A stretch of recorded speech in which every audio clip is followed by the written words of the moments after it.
vítajte v Real Woman TV. Moje meno je Katarína Zacharová a ja som zakladateľka Real Woman a autorka knihy Ako dostať od života, čo chceme.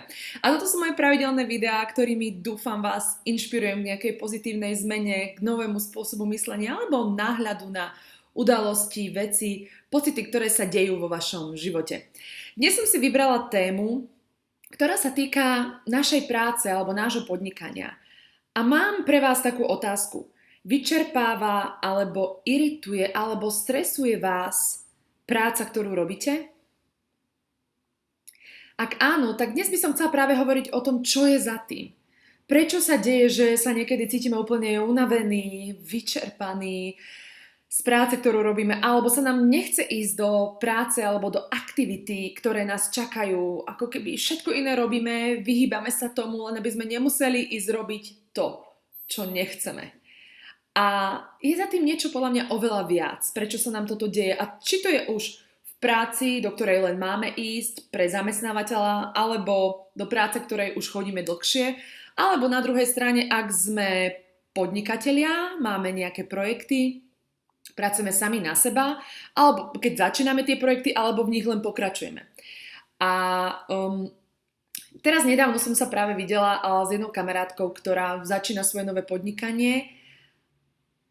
A videla som ju pred mesiacom a bola nesmierne nadšená, mala už meno toho podnikania, názov, značku, všetko, proste už mala také tie kroky, ktoré ide robiť. A potom som ju stretla o mesiac a bola úplne taká v krči, zablokovaná a doslova vystrašená, pretože zistila, že ak chce mať e-shop, tak sa potrebuje naučiť o online marketingu, o tom, ako viesť e-shop, ako robiť tieto veci. A keď do toho nahliadla, tak jednoducho zistila, že to je jeden samostatná oblasť o sebe, že je tam neskutočne veľa informácií a že jednoducho je tam toho hrozne veľa a ona tomu nerozumie a ona to nevie. A čo sa stalo je to, že ju to úplne zablokovalo, úplne sa vystrašila a zastavila celé svoje podnikanie, lebo nerozumela tejto jednej oblasti. A keď som ju tak sledovala, videla, veľakrát som si spomenula sama na seba, keď som začínala s podnikaním alebo keď som bola v Malajzii, napríklad ja som išla pracovať do firmy, ktorá robila online marketing. Vôbec som nerozumela online marketingu. Pamätám si, ako som sa bála, pamätám si, ako som bola v krči, ako som jednoducho nevedela, ako to spravím, lebo som si myslela, že to musím všetko vedieť, že jednoducho musím všetky tie informácie absorbovať, rozumieť im. A keď sa človek na to pozrie, tak je to jedna masa informácií, ktoré hneď z prvého pohľadu viete, že tak toto bude dosť veľký oriešok. Takže ja si pamätám, aké to bolo, lebo vtedy som si myslela, že to musím robiť sama, že ja to všetko musím chápať. Avšak ja si myslím, že dnes sme v dobe, kde nepotrebujeme, dnes máme Wikipédiu, dnes máme internet, všetky informácie sú tam. Nie je to ako kedysi 20 rokov alebo koľko približne dozadu, keď začal internet, kde jednoducho nebolo nič a museli sme si veľa informácií pamätať v hlave, nosiť ich. Teraz je to už naozaj ani nie o tom, že či všetko viete, ale či poznáte správnych ľudí, ktorí to vedia. Takže takto som prešla k tejto dnešnej téme a vlastne som začala nad tým rozmýšľať, čo je za tým. Prečo nás určitá práca irituje, prečo sa jej bojíme, prečo sa jej vyhýbame, prečo nás vyčerpáva. Jednoducho odídeme z nej vždy vyšťavení a unavení a sme v strese. Je za tým niečo hlbšie a podľa mňa, čo za tým je jedna základná otázka. Dáva ti zmysel to, čo robíš? My sa veľakrát, pýtame praktické otázky. Z čoho zarobím, čo budem robiť, v čom môžem byť dobrý, kde sa môžem uplatniť a uspieť a všetky tieto veci. Avšak potom sa čudujeme, že prídeme k bodu v živote, kde sa to volá, že vyhoríme, alebo sme unavení, alebo sme nešťastní vnútorne, alebo nevieme uspieť, alebo sa cítime mizerne, pretože sa nám v práci nedarí. Potom sa čudujeme, že všetky tieto veci prídu, pretože vstupujeme do zamestnaní, do prác, do projektov alebo do oblastí, ktoré bez toho, aby sme si položili otázku, dáva mi zmysel to, čo robím. To znamená, vieš, k čomu prispievaš? Veľa ľudí pracuje pre projekty, pracuje pre organizácie a prispieva k veciam, v ktoré neverí. Respektíve nevie, k čomu prispieva. Viete, podľa mňa v živote robíme všetko, za všetkým, čo v živote robíme, je nejaký zmysel. Znamená, nám to musí dávať zmysel. Musíme chápať, prečo to robím, prečo robím to, čo robím, prečo idem robiť prácu, ktorú som si vybrala, prečo chcem stráviť 8 hodín denne v tejto práci a chcem prispievať k nejakej firme alebo k nejakému projektu, nejakej idei. Prečo? Dáva mi to zmysel? Lebo ak vám to nedáva zmysel, tak potom prichádza tá cesta, kde sa vyčerpávate, iritujete a stresujete. Pretože ako keby ste nie v správnom prúde. Jednoducho, viete, že niečo není OK a vtedy strácate energiu. Preto podľa mňa úplne najzákladnejšia otázka je to, keď sa do niečoho púšťate alebo idete robiť nejakú aktivitu, začínať nejaký projekt, alebo sa chcete pustiť do nejakej oblasti v podnikaní, ako pri tom online marketingu, treba sa spýtať, dáva mi to, čo idem robiť a do čoho sa idem pustiť a čomu idem venovať svoj vzácny čas, svoju energiu, dáva mi to zmysel? Spája sa to s tým, čo chcem za sebou zanechať v tomto živote? Chcem prispievať k tej firme, pre ktorú idem pracovať? Súhlasím s tým, čo tá firma vytvára, robí, vidím, k čomu prispievam, kam ide moja životná energia, pretože viete, čas, ktorý strávite v práci, a to veľmi dobre vieme v dnešnej dobe, je viac ako 8 hodín denne, ak pracujeme na plný pracovný úväzok. Jednoducho, strávime tam väčšinu svojho produktívneho dňa a teraz kde ho strávite? Ako investujete svoj životný čas, svoju životnú energiu, seba? Investujete ho do niečoho, čo vám dáva zmysel alebo nie? A toto je úplne základná otázka, ktorú si podľa mňa treba položiť a treba si ju položiť spätne a treba si ju položiť veľmi často a opakovane. A ak ste v situácii, že sa cítite unavené z vašej práce, unavení, že sa cítite vyčerpaní, že sa cítite v strese, keď do nej idete, alebo sa doslova chcete vyhnúť tomu, ako do nej ísť, alebo vás niečo odrádza, blokuje, toto je prvá otázka, ktorú si položte, prosím. Či vám to dáva zmysel?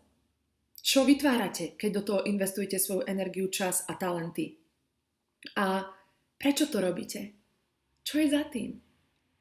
Je dobre vedieť, chcem iba peniaze, alebo chcem niečo pre seba. Čo je za tým? Uvedomte si, prečo veci robíte a až potom vykročte.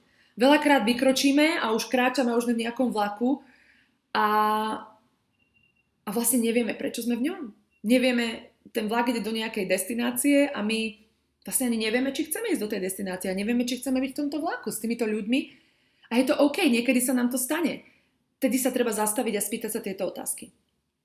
Takže podľa mňa za tým, keď sme unavení v práci, vyčerpaní, stresovaní, je vždy toto úplne tá najväčšia koncepčná otázka, ktorú si treba položiť. Pretože v našom živote nerobíme nič, respektíve neuspokojí nás nič naplno, čo nám nedáva zmysel.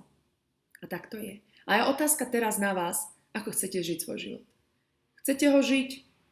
Chcete ho tak prežívať v zmysle, že budete robiť veci, ktoré vás budú unavovať, iritovať, stresovať a toto bude vaša každodenná realita a pocity a vnímanie seba samého a okolia, alebo si dovolíte žiť niečo lepšie a naozaj začnete sami seba otázkovať a zisťovať, čo vám dáva zmysel a aj urobíte kroky a nasmerujete sa k tomu, čo vám dáva zmysel, podporíte projekt, firmu, zamestnávateľa, ktorý vám dáva zmysel, kde vidíte zmysel, kde vidíte, že sa stotožňujete s tým, čo tvorí.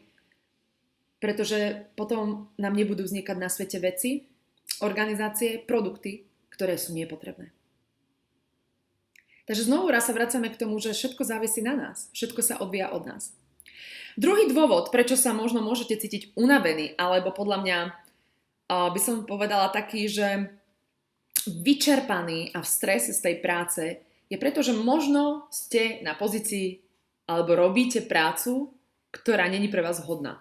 Toto je veľmi často. Veľakrát, keďže nepoznáme svoje talenty a nepýtame sa tú otázku predtým, čo mi dáva zmysel, kde seba vidím, čo ma baví, tak veľakrát robíme veci, ktorých nie sme v sile. Znamená, že nepoužívame tam naše najväčšie talenty. To je ako keby ja som sa teraz chcela stať svetovou pianistkou. No, keby možno trénujem 8 hodín denne a naozaj ako sa snažím, tak možno by som bola nejaká priemerná pianistka. Ale asi by som nikdy nebola úplne najlepšia pianistka, pretože to není poprvé môj vnútorný sen. Nedáva mi to zmysel, nie je to moja cesta. A neviem, či mám aj tie vhodné talenty na to, aby som bola pianistka, klaviristka. Jednoducho, to není moje miesto. Tam nemôžem použiť svoje najlepšie talenty. A veľmi, veľmi sa človek potom snaží. Je to ako keď, viete, ako keď ten škrečok beží v tej klietočke a točí sa dokola a je vyčerpaný, unavený a nie je tam koniec. Jednoducho, keď robíte niečo, v čom nie ste najlepší, kde nepoužívate svoje talenty, čo není vaša cesta, není to vaše ako miesto, ste vyčerpaní, pretože používate hrozne veľa energie, použijete na to, aby ste robili niečo, v čom nie ste dobrí. Namiesto toho, aby ste našli priestor, pozíciu, aktivity, miesto, kde môžete využiť tie prírodzené talenty, o ktorých ani veľakrát nevieme, ktoré sú v nás a sú veľmi nám prírodzené, idú nám zľahka a tam nepoužívate energiu na to, aby ste niečo vyrobili. Tam používate tú prirodzenú životnú silu, ktorá je vo vás, tie talenty, ten potenciál a môže to prúdiť. To znamená, že to vás nabíja, nie unavuje. Tam je jeden veľký rozdiel. To znamená, že veľakrát musíme začať rozoznávať to, kde som správne a kde nie. Napríklad ja, keď som začala teda podnikať, tak samozrejme zo začiatku som robila do všetkého trochu, pretože som bola sama. Ale poviem vám, že už časom som zistila, že čísla nie sú moje a účtovníctvo nie je moje. Naučila som sa robiť ako tak v tom poriadok, rozumieť tomu, mám svoje tabulky. Avšak, toto je aktivita, ku ktorej keď mám ísť, tak normálne zo mňa odíde celá energia, úplne zo mňa odchádza životná sila a jednoducho je to pre mňa ako hlavy bôl. Doslova ma to stresuje, už len keď viem, že mám k tomu prejsť, myslieť na to. Preto sa tomu venujem čo najmenej. V zmysle, že nájdem super účtovníka, nájdem niekoho v svojom tíme, kto je výborný s číslami, komu môžem dôverovať, kto mi pomáha udržiavať poriadok a systém, ale ja sa k tomu dostanem raz, dvakrát do mesiaca, keď spravím dôležité veci, platby a tak ďalej. A snažím sa tento systém zavádzať, pretože som zistila, že mi to neskutočne odčerpáva energiu a tam nie som na správnom mieste, nie je to pre mňa potenciál. Ako tá moja kamarátka, ktorá začína podnikanie a teraz zistila, že možno by v budúcnosti potrebovala nejaký e-shop a teraz si spravila prieskum, všetko, čo si to vyžaduje a zrazu objavila, že to je hrozne veľa roboty, hrozne veľa tam je toho, čo nevie a zlákla sa. Avšak, lebo si myslela, podľa mňa, že to musí všetko urobiť sama. Že sama musí vedieť, ako to funguje, že sama musí to spraviť. Avšak ona to nemusí sama urobiť. Poprvé, ona potrebuje len nájsť človeka, ona len potrebuje mať predstavu o tom, trošku chápať, čo tam asi s čím pracujeme a potrebuje nájsť človeka, ktorému dôveruje a ktorý to pre ňu urobí. Pretože on to robí s radosťou a ona sa uvoľní, zhodí zo svojich pliec takú záťaž, že dobre, ja naozaj nemusím to ísť celé študovať a môže sa venovať tomu, čo ju baví, tomu, v čom je dobrá, aby posúvalo to podnikanie dopredu. Takže, a toto sa nám deje v práci, veľakrát sme na zlej pozícii, pretože nepoužívame talenty. Indikácia toho, že nie sme na správnom mieste, je to, že nám uniká energia, sme v strese, iritujú nás veci a sme vyčerpaní. A znamená, ako keby cez deň máte pocit, ako ste robili normálne na poli. Celý deň fyzicky ste zničení. To je indikácia toho, že niečo není správne, nie ste na správnom mieste, nerobíte, nepoužívate svoje talenty. Vy nakladáte veľa energie na to, aby ste urobili prácu, ktorú máte urobiť, čo znamená, že nepoužívate svoje talenty a svoju prirodzenú silu a nie ste v prúde. Alebo ešte tá väčšia otázka za tým, ktorú sa treba vždy opýtať, dáva mi zmysel to, čo robím? Lebo veľakrát je za tým ešte tá väčšia otázka, prečo to robím? Chcem to robiť, dáva mi to vôbec zmysel pre môj život, pre moje hodnoty, čomu chcem prispievať.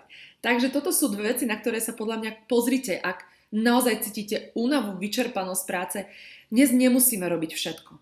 Dnes je podľa mňa svet o tom, nemusíme vedieť všetko, ja neviem všetko, ale naozaj sa snažím sústrediť a robiť to, čo mi ide dobre a najlepšie, a kde sú moje prirodzené talenty, pretože viem, že potom odovzdám to najlepšie zo seba, viem, že to ma nabíja doslova energiou a nestrácam ju pri účtovníctve, nestrácam ju pri, archivovaní spisov, alebo čo ešte také nemám rada. No, tiež veľa nerobím s online marketingom, iba základné veci.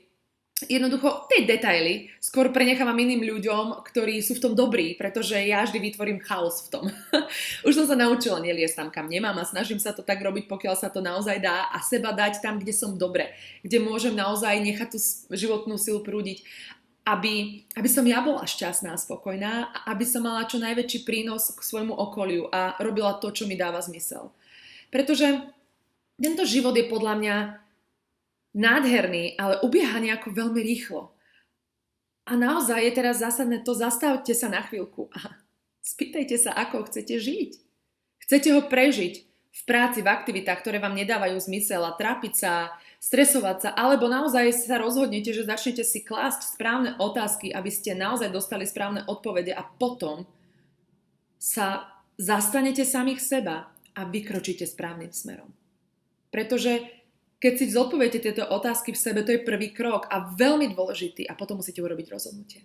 Musíte sa rozhodnúť, že ja si dám sebe šancu, že ja za to stojím a že ja som dôležitý, dôležitá, aby som to pre seba urobil a vykročím tým smerom. Pretože veľakrát v tomto živote, a vidíme to všade okolo seba, myslím si, že preto sa dejú také veci, ako sa dejú teraz okolo nás, všade to vidíme, tie niedobré správy, tie negatívne veci a je to, myslím, že preto ľudia nie sú šťastní. A ľudia nie sú šťastní preto, lebo sú na miestach, v prácach, v podnikaniach, vo vzťahoch, v ktorých im nie je dobre. Pretože sa nepýtajú otázku a zabudli sa pýtať otázku, čo im dáva v živote zmysel. A kde mám byť? Kde je moja sila? Kde je môj potenciál? Ako môžem prispieť v tomto krásnom celku, v ktorom tu sme, v tejto komunite? Kde je moje miesto? Kde môžem byť najlepšie? Usadený, robiť to, čo dáva zmysel. Nie len mne, ale tým, že mne niečo dáva zmysel. Aký to má dopad na iných ľudí. Čo tým, čo ja vytváram, odozdávam iným ľuďom. To je to, čo by som vás nechcela nejakým spôsobom inšpirovať alebo vás podnetiť k tomu, aby ste sa tieto otázky samých seba pýtali. A budem veľmi rada, ak mi necháte znovu svoje komenty pod týmto videom, aby sme mohli spolu komunikovať. Teším sa na vaše reakcie. V prvému videu ste mi nechali super komenty, teším sa. Ďalšia vec je, tieto videá môžem kľudne robiť ako odpovede na vaše otázky. To znamená, že ak je vo vás nejaká otázka, na ktorú hľadáte odpoveď, alebo si s ňou neviete dať rady, alebo vás len zaujíma môj pohľad na to, ja sa veľmi rada o to podelím. To znamená, že napíšte mi do toho svojho komentu aj svoje otázky. A samozrejme, ak ste sa k tomuto videu dostali a nie ste ešte zapísaní v našej Real Women komunite, tak urobte to, že choďte na našu hlavnú stránku a tam nájdete také, že zapísať sa do komunity, aby ste dostávali Real Women Journal a Real Women TV a budete dostávať e-maily a oveľa viac inšpirácie a materiálov, podnetov a informácií o našich aktivitách do vášho e-mailu. To je na teraz všetko. Teším sa na vás na budúci týždeň a aj na vaše podnety na tom, o čom by sme mali v týchto videách hovoriť, čo je pre vás dôležité a čo vám dáva zmysel. Krásny deň.